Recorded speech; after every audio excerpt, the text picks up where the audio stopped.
When I went to college in upstate New York, I went to a state college at State University of New York, a long time ago in the 1960s. It was when they first had tuition.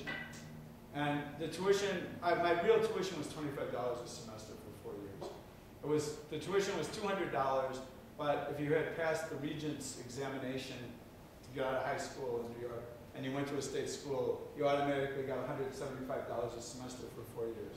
But before I started, there was no tuition at all. And it wasn't just those schools, those small schools. There was the University of Michigan and the University of Texas and University of California. I mean, prestigious colleges. So what happened since then? What really happened? Did the United States become a poor country? Are you paying $25 a semester or $200 a semester for tuition now? Are you? No, I don't think so. Nobody. I mean, what's happened is that the emphasis and the funding of militarism, which now, if you put together the amount of money that's been spent on the military since World War II, and you put it, not during World War II, but since then, and you were to put it in 2010 dollars, it would be somewhere around $40 trillion. That's an unimaginable amount of money. There's no way we can even think of, wrap our minds around that. But the vast, vast, vast unlimited funding of militarism we pay a price for that. Martin Luther King, back in the Vietnam War, said the bombs that are dropped in the jungles of Southeast Asia explode in the inner cities of the United States. That's a very good connection, an anti-imperialist connection, actually, without putting it in terms of imperialism or anti-imperialism. But it's absolutely true. They say, the people in the military-industrial complex, the Pentagon leaders, they say they're doing all this to defend us. Vietnam was not going to attack the United States. Korea was not going to attack the United States. Iraq was not going to attack the United States. The reason that the Palestinians are not attacking the United States, reality has been turned upside down, and we need to turn it back right side up and explain that the fact that there are 800 U.S. military bases are all over the world is not defending democracy. They're not defending democracy in Saudi Arabia. You know, I mean, it's the propaganda that we are given is meant to get us behind something that is against our own interests. And I think that's, you know, in those fundamental kind of ways we need to explain that. Today, the big target is Iran. And I just want to say something, I've got a couple minutes left, but just to say something about the way the propaganda is done. If we had a map up here, it could show Iran, and you know, a couple of things are said. One thing that's said is that if Iran got a nuclear weapon, the whole region would be destabilized. But on the eastern border of Iran is Pakistan, which has nuclear weapons. A little bit further away is India, which has nuclear weapons. To the north of Iran is Russia, which has nuclear weapons. To the west of Iran is Israel, which has nuclear weapons. And sitting right off the coast of Iran, I mean right off the coast, and they confirmed this a few years ago, are U.S. Trident submarines. A Trident submarine, if you don't know what that is the most deadly instrument of war ever created. One Trident submarine can independently target between 200 and 400 different cities or other locations with nuclear weapons. One submarine can destroy 200 to 400 cities, depending on how many missiles they have on it. And it's sitting right off the coast. So here's the argument. And Hillary Clinton said it a month ago. If Iran gets nuclear weapons, the whole region will be destabilized.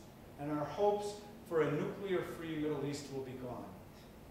I mean, it's complete fabrication. Then the other one, because the way we're presented with why we should support these policies, which are really against our own interests, why we should support imperialism even though imperialism hurts us, it's a kind of a menu. It's like going into a restaurant. If you don't like the first item, and then, well, just go down and we'll find another item for you. Iran, we should support action against Iran because there were irregularities in Iran's election last June. Even though the surveys corresponded to the election results, a lot of surveys. But let's just say, for instance, for a moment, okay, there were irregularities in the election.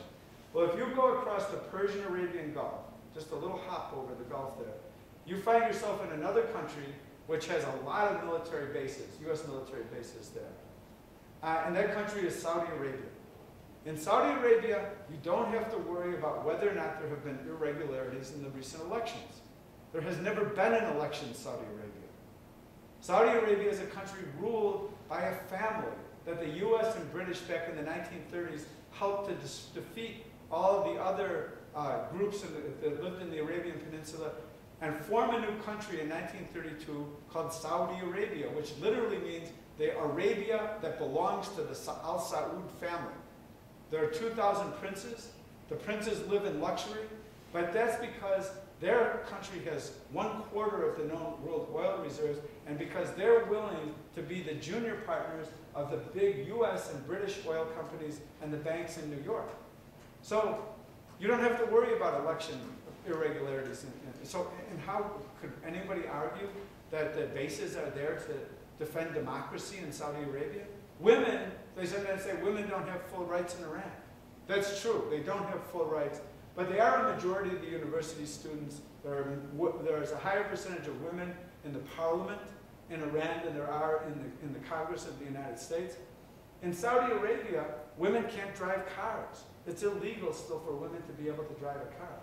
So we get this like extreme distortion, or I would say reality turned upside down about the world. And I think for us, in whatever ways we can do it, whether it's by showing films, it's by having forums, it's by having demonstrations, having conferences and concerts, or whatever the ways are that we are able to reach out to people and say, you know, this is just a web of lies, and this is against us. It's not only the people there are the main targets who are living directly under occupation, but the fact that we have seen education. No, there's no more federal job training programs at all. There used to be. I mean, you used to be able to get jobs as you used to get paid to get job training. The cutbacks in healthcare, the cuts in affordable housing, all of these things, all the services that people need have been slashed, and the military budget is just constantly on the rise. Actually, we can continue the conversation at the lunch, but the time is now 1 o'clock. We should probably head over there. So you're welcome to join us. Again, lunch is being served in SE 206GH. I want to thank Richard Becker for making the trip out.